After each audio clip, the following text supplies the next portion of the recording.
Annmarie, set us up for the next 12 hours or so. What are you expecting to hear? Well, what's really important is going to be Biden's press conference alongside Volodymyr Zelenskiy. President Biden is really going to want to tout the fact that the Biden administration was able to get over the finish line, really what has been their brainchild for the past few months. And this was the idea of tapping into the future appreciation, that net interest that these foreign and frozen and mobilized Russian assets can potentially accrue. So this is a big win for the Biden administration. He's also going to sign up with Zelensky a bilateral security pact. Of course, we also want to keep an ear out for what potentially Larry Fink and Satya Nadella may say. These are two executives that are coming here to Puglia at a side event co-hosted by Biden and the Italian Prime Minister Giorgia Meloni. They're not going to mention China by name. I highly doubt it. But this is about critical infrastructure in lower and middle income countries. And I think really what this is going to be about is basically saying sign up for what the West wants to do, not potentially what China wants to do. And then, John, a little bit more lighthearted.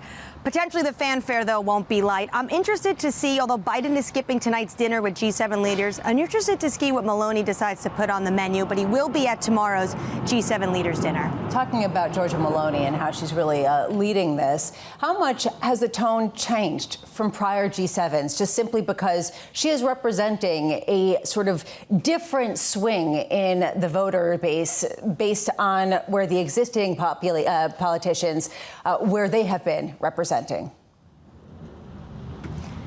I think a question coming into this after the European parliamentary elections and after the polling we've seen in countries like the United Kingdom that's going to have an election in 3 weeks, and the polling we've seen in France and in Germany, and the fact that AfD lawmakers literally did not show up to President Zelenskyy's address to the Bundestag. What you can potentially ask going into this is Europe moving to the right towards Meloni, or is Meloni moving towards them? And I think what you see is that Europe is definitely moving more towards Meloni.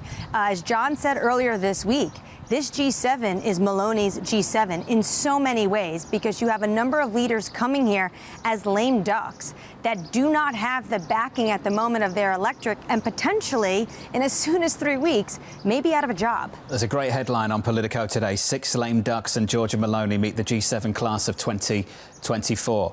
Rings true.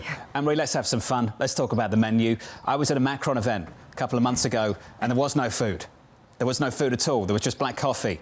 Can you tell us what you think is going to be on the menu later? And can you tell us how they're feeding the journalists on the ground in the south of Italy? Well, if they're feeding the journalists at any caliber is what they're going to feed the leaders, then the menu is going to be absolutely spectacular. Even for the journalists, someone like me, as I would say, sono celiaca, I have celiac, I don't eat gluten. They had 2 tables set up with pasta, cookies, cornettos, the croissants in Italian, that are gluten-free. So the food has been unbelievable.